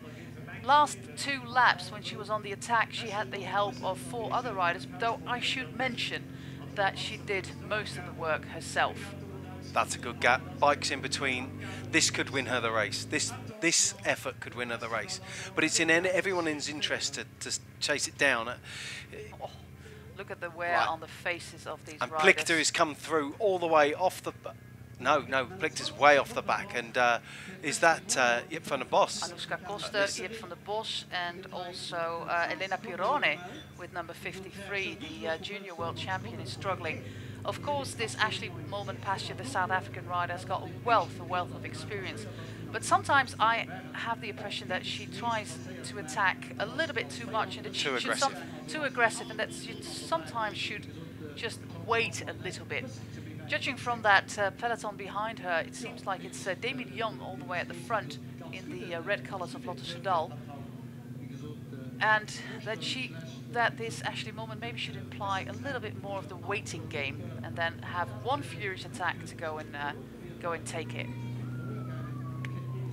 And the gap wasn't as big. I appreciate they've just come down a bit of a descent. So Christine Majerus was second in that chasing group. So she'll be happy with a bit of assistance. She will of course have communication with her team manager Thomas Campana, telling her what to do and most importantly what not to do. And she tries to get the most out of this gap. What's she saying? She's talking. She's saying something. I don't know what. But she should just be holding the button when she communicates. Yeah. Maybe she's trying to just encourage herself. She's like, go Ash, go! Yeah. And you can see the roads are full wet, which makes it a little bit trickier. She's come round that tight left-hander, hasn't she, in the village? This is race over. I think this is race over. I think she's got yellow jersey on the front of the chasing group, and they're flying, but they're still on the downhill. Ash Moolman-Pasio is now on the uphill. Right, here we go. Here is to that tight left-hander. Let's hope. Everybody stays upright. She manoeuvres this pretty well. Yep, very good tactical handling, and we're hoping to get some images from the second motorbike. Which we've had some issues with the second motorbike, with communication with there it. There we are. This is the second motorbike, so back. Everything's fine. Costa is trying to make her way back to the bunch, and two of the riders for Boels Dolmans all the way at the back, Jip van der Bos and Anna Plichta. So they are not going to be of help at the moment. And also Amy Peters was struggling to counter that attack by Ashley Moolman. So it might be up to Christine Majerus herself to get Ashley Moolman back. Yeah. Remember, it was those two riders, Jip van der Bos and Anna Plichta, who were the two that had the slip space on this particular part of the course to allow themselves, the sliding space rather, to slide back in the peloton and then come back to do some work. Gap is 12 seconds at the moment for this rider from South Africa, multiple champion of her country. You can see the bands just on her sleeves there. Tries to keep that pace up. This is at least 90 rotations per minute. She looks comfortable though. She looks comfortable. Her body, her shoulders aren't rocking that much. That's no different from her normal style of riding. That the movement in her upper body is no different. There's some suffering going on out here. This is what is happening in the bunch with Pauline Royakkers for Wow Deals. This is Elena Pirone, so this must be all the way at the back of the bunch. We look at all the suffering going on there with Hannah Barnes and all the riders who've been really working hard to get back, because that pace at the front of the bunch is really high, and there doesn't seem to be a very controlled chase going on here. It's all down to Majerus. It's all down to Majerus. Everyone's letting her doing the work, and it's woman against woman. Yeah, it's one against one, and this is just a fantastic. That's why I say I think it's race over, because I think Majerus will be forced to do all the chasing. And as a consequence, she just will run out of energy in the end. I appreciate she's home, and that will give her a boost, but I just don't think she's going to have it to get back on. I'm happy to be proved wrong. I'm happy to be proved right. Well, if there's one thing that a lot of people like, it's an attacking style of riding. Exactly. Somebody who will really go out of her way to win this bike race. She needs the 10 bonus seconds, and she needs some seconds at the finish. And Amy Peters is back, and she's going to give everything that she has left to get Majerus back to Moolman. Because the difference in the GC, let's memorize it one more time, between 12 seconds from Ashley Moolman-Pasio. Thank you.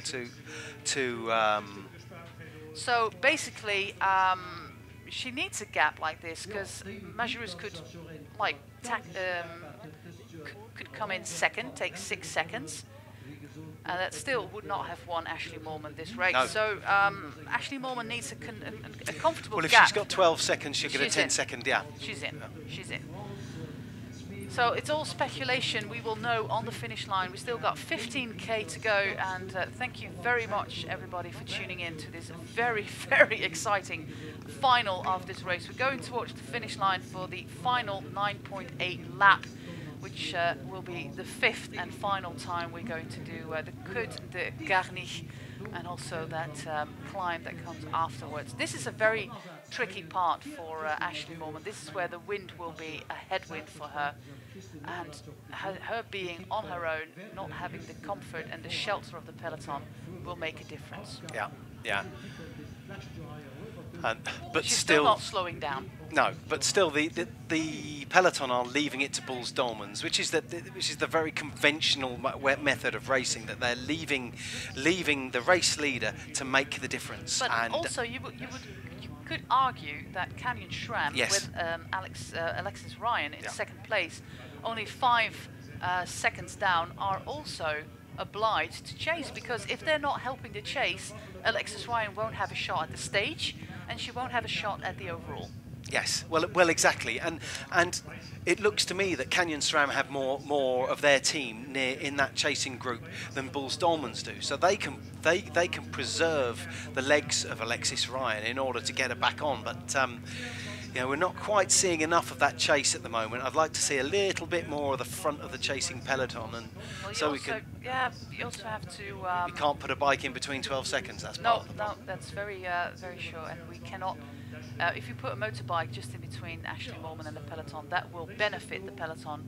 There's of course a lot of discussion about that. If you just put a motorbike with a camera in front of the peloton, they will have that drafting effect that Ashley Moorman will not have, benefiting the chasers and not the leader. So this is a shot from behind. In this case, the peloton will not be benefiting from the motorbike, which is a good thing, and we can see what is happening. 22 seconds. 22 seconds. Amy, is that Amy Peters coming through? Amy Peters again. She's trying her best, and also Canyon Schramm are there with a free rider, so they should be doing something. You know, you cannot let it be done, because at the moment it's Amy Peters against Ashley Moorman. Yeah. And Amy Peters is losing that battle at the the race moment. is going up the road, as someone told me last week at Liège-Bastogne-Liège, when Bob Jongels went away.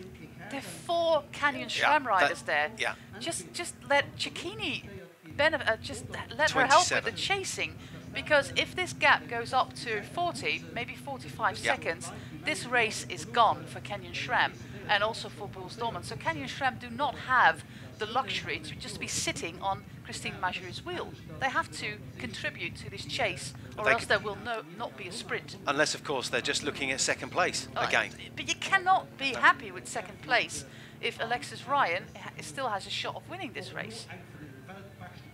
So it's weird tactics going on Christine has done enough work for her legs not to be as good as Alexis. You also have Lisa Klein, only 7 seconds down. You could ride for her. They have 2 cards to play and 2 spare cards. Here we go. There we go. Hannah Barnes is doing some work now, and they are trying to get that gap down.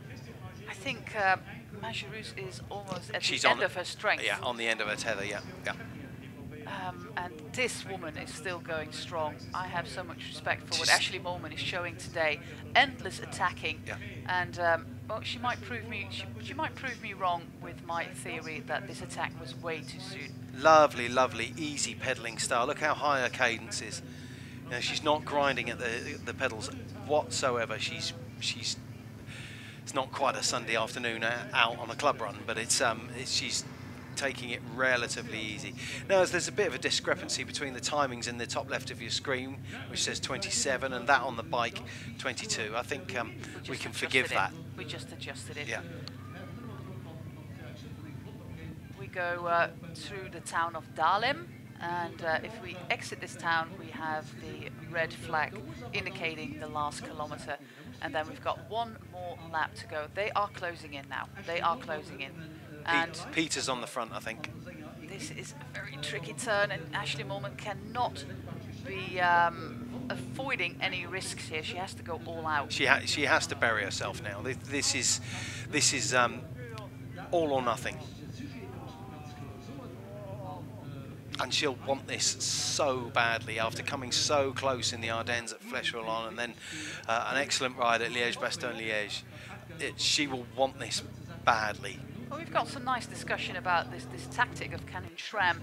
One of my Eurosport colleagues in Spain says, no, Canyon Schramm really has to play this cool and let Bulls do the chasing so Canyon Schramm can finish the race. But we are in the last 10K of this bike race, so for how long can you keep playing it cool? Yeah, that's right. And, you know, the race is slipping up the road, and the only way, I think, the only way that Canyon can win it is to contribute. And they have strength in numbers, whereas Bulls don't. 4 riders there. 4 of their riders are at the front, while Majerus is down to 1 helper with a very strong Amy Peters. But Amy Peters against Ashley Moorman is not bringing the gap down. No, and you'll recall that as we crossed the line last time and took that little kicker, the Monte de Garniche, Garniche rather.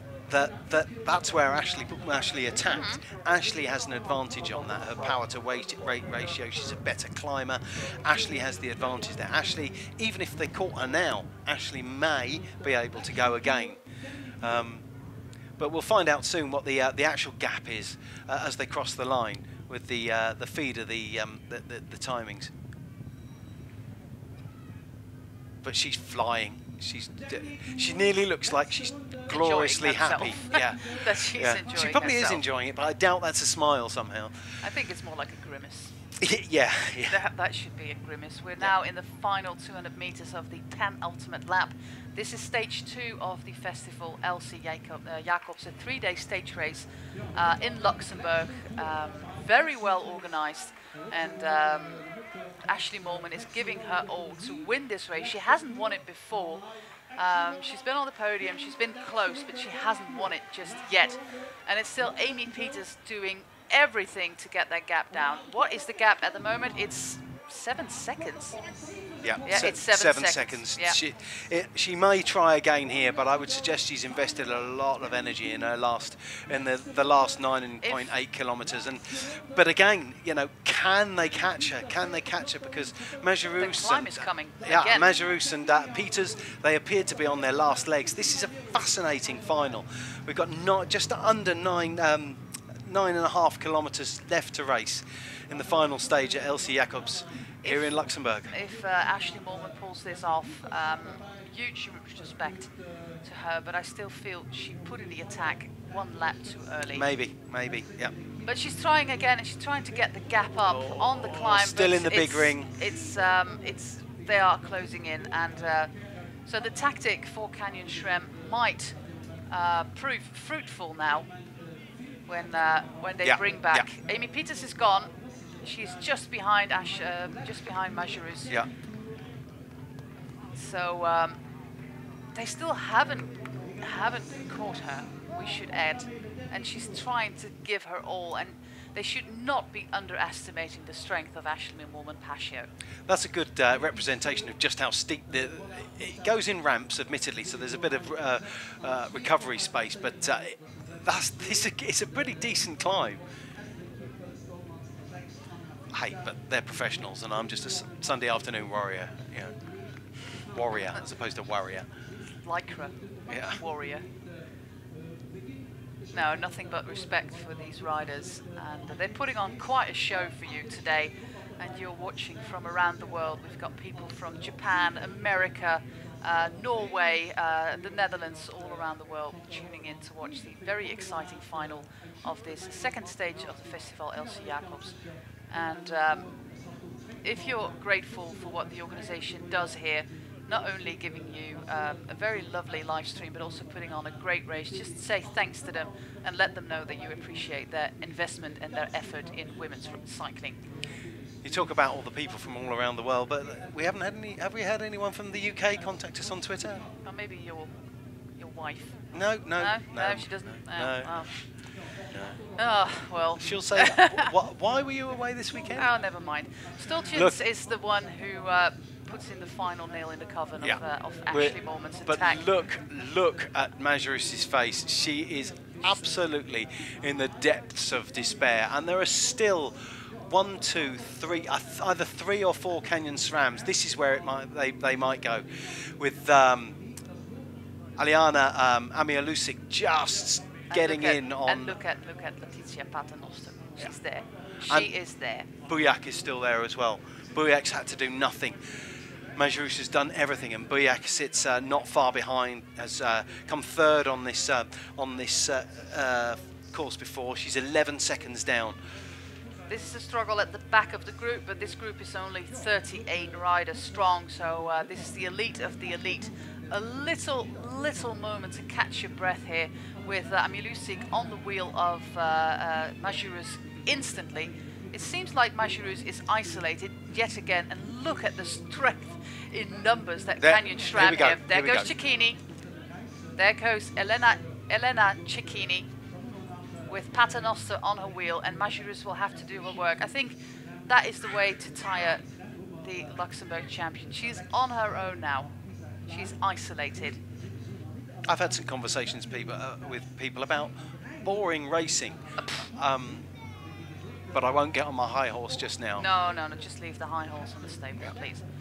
One of the Movistar teams are trying to bridge, and we are now at 7k from the finish line with Paternoster, with Majerus, with Cecchini, with Mollman, with Amilusik, with Buyak, who Stultjens is there, and then the other riders we need to identify, but I'm pretty sure this is Letizia Paternoster.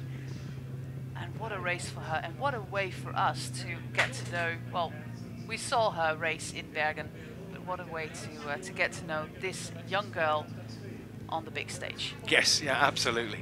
What a talented rider. Yeah. Oh, and she's off. I mean, you know. And she can win this race. Yes, yeah. She's only 9 seconds down, you know. She's just looking over. I mean, she's a relative child. Well, you said the other day you could be a grandfather, Oh, but God, that was a bit exaggerated. No, I don't think so. No. How old is she? 18.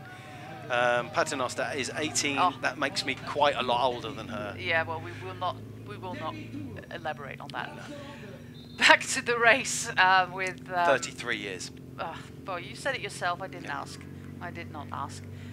Cecchini, and look at the riders trying to bridge, but this is very difficult. And Ashley Mollman is still there, and maybe she can even secure a place on the podium. Though the finish might not suit her that well. Going hard now is not in Christine Majerus' interests. It's not in her interest. Her interests now are to sit in and look after herself. If she can slow this group down. But I can't see any of her teammates in that group. Nope. She's all alone. The last one was Amy Peters and Jip van der Bos, Plichta. They were all gone. Scarla Schneider earlier on in the race. So Majerus is out there on her own. Fighting. If she holds on, this is a magnificent performance. There's two up the road there. That's doubled, lapped. Yes. Lapped riders. They should have been pulled, I would have thought. There's some riders coming back, including one of the riders from Norway. Should be Suzanne Andersen, though I think she wears the white helmet. I don't know who the drops rider is. I think it's Hammes. Katrine Hammes, the German rider, has been very active all the way. Elena Cecchini. Got to get straight on her wheel. Majerus. And then, They must try to wear her out with Alexis Ryan still within range of winning this race and this stage, because she's only 5 seconds down on Majerus. So if she can win the stage... Ashley Mollman. Right on the steepest part where she went last time. This is where she could break Majerus' heart. What she got left. We really need to applaud what Ashley Mollman is doing here, bringing the group back down to 5, and that is mostly the same riders that we had in that other group, with Stultjens, with Buyak, with Majerus, with Mollman, and with Alexis Ryan, the same 5 riders. But more riders are coming back, including Lisa Klein, who still sits third on the GC. Lisa Klein, she was dropped, but she's back in that group now. Another attack from Rachel Neyland, the Australian rider from the Movistar team. And Majerus, she's just countering everything, though she shouldn't be countering Rachel Neyland. She's not a threat to her GC. But then she tries to go herself, but no, she just wants to... Rachel's only 20 seconds down. She gets a gap. That's too much. That's too much. She's now at the front of the bunch. Christine Majerus, she's trying everything she's got in her to secure this yellow jersey. And what a valiant effort by the Luxembourg champion to be doing that. She knows that everybody at the finish line, apart from the parents of Letitia Paternoster, will be rooting for her. And there goes Sabrina Stultjens with Demi de Jong and Hannah Barnes. What a battle we have here. This is such interesting bike racing. She knows, though, that of the actual going uphill, she's got less than 500 metres. In a short while, they're going to come out of the trees, they come to the open part, and now it's on the level. And then, while she's put a massive amount of effort in, then it's more in her kind of territory. If she wins the stage, it will be absolutely remarkable, though. Elisa Balsamo is also back in the pink and blue for Volca.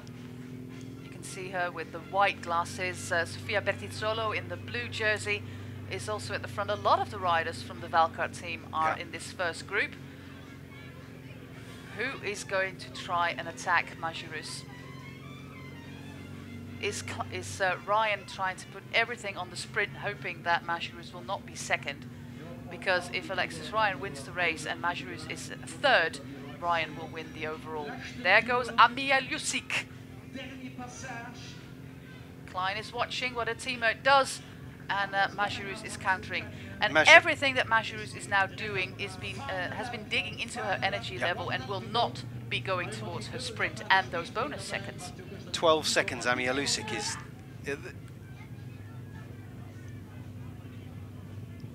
Hannah Barnes. It's attack after attack. It was Cicchini, then it was Emilia Jusic, and now it's Hannah Barnes. They are attacking Majerus and also trying to sap everything out of those legs of the Luxembourg champion to give Alexis Ryan a chance to win the sprint here in Garnich. Ryan sits there on Lisa Klein's wheel. The entire Canyon SRAM team is at the front of the race at the moment. All they're doing, the Canyon SRAM's two riders that can win this race are Lisa Klein and Alexis Ryan. The rest of the team are constantly attacking. bang. And this will all wear Majerus out, and she must be on the podium today in this finish to get the bonus seconds because Alexis Ryan, and remember how she was riding in the Amstel Gold Race, she loves this finish, and they are attacking far and wide. And there she goes again. It's Christine Majerus fighting the entire Canyon SRAM team. What a fight, what a fight. This is Hannah Barnes trying again. 3 kilometres to go. Bujak is doing an excellent job. Yeah, sitting on, Balsamo is in fourth place. And Rachel Nyland. Lisa Klein is there, Alexis Ryan is there. They're all there, and they're all eyeing that yellow jersey. Of course, wearing a yellow jersey means you stick out like a sore thumb. Everybody can see where you are and what you're doing. But up till now, 3K from the finish, Majerus has managed to do everything well, and she's still leading this race by 5 seconds over Alexis Ryan and 7 seconds on Lisa Klein. Rachel Neyland again.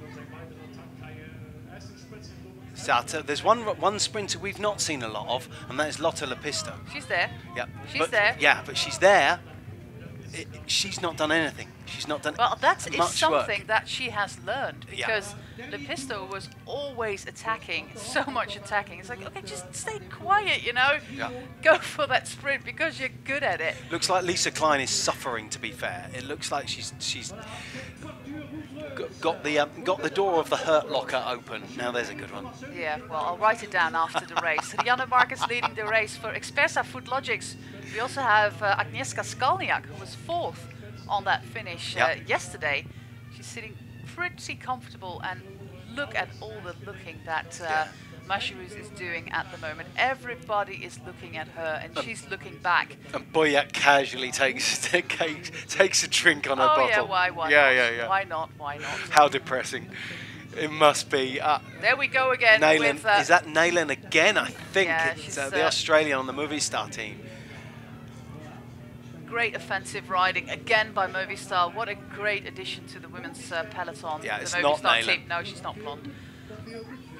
It's Oda Bianik, I think. bit of a dogfight going on outside our outside our commentary box, actually, and also it's actually my dogs, Owen.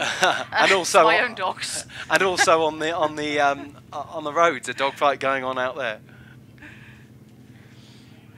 Oh, Right, we're into the next village. We are at about 1 kilometre, just over 1 kilometre to go. We've got just that 1 kilometre before the end, and we find out who wins the race. Very tricky turn here, and then the last kilometre with track drops with Hannah Barnes, with Christine Majus, with Bujak, with Molman, with Stultjens, Lepisto, Balsamo. They're all there, and there goes Stultjens. There goes Sabrina Stultjens.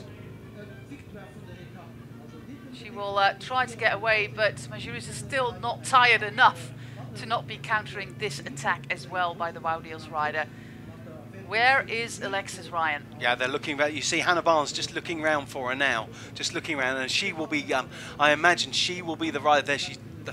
She will be the rider that will go back and get Alexis and bring her into a position to take on the sprint. She's got Lisa Klein on her wheel, and Alexis. Hannah Barnes has Lisa Klein on her wheel with Alexis on her wheel.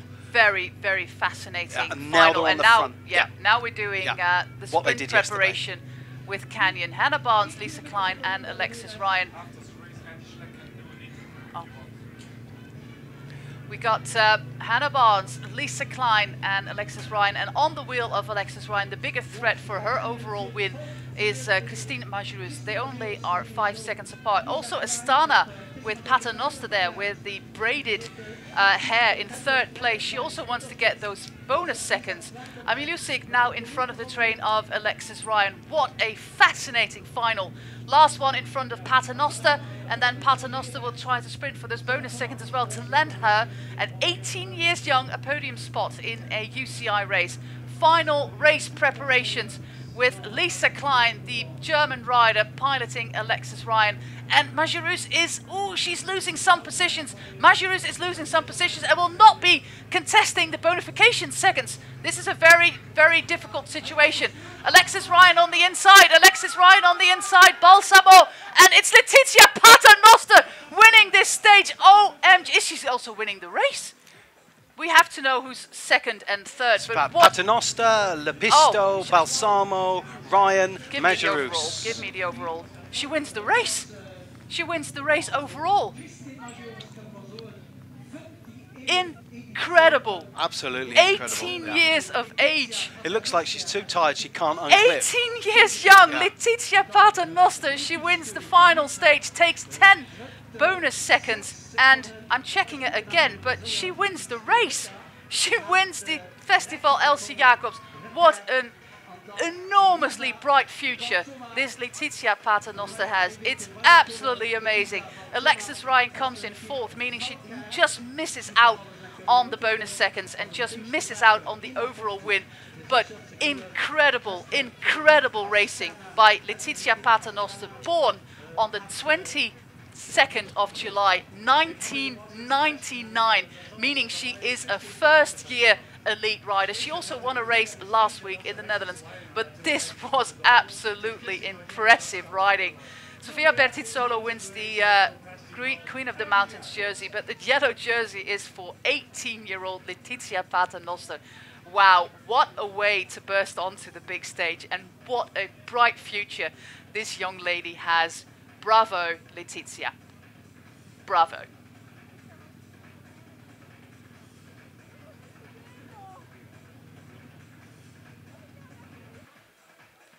What an amazing final we've seen here in Garniche, and what an amazing result for this young rider, for Astana. What a fantastic team they have, and Christine Majus will not be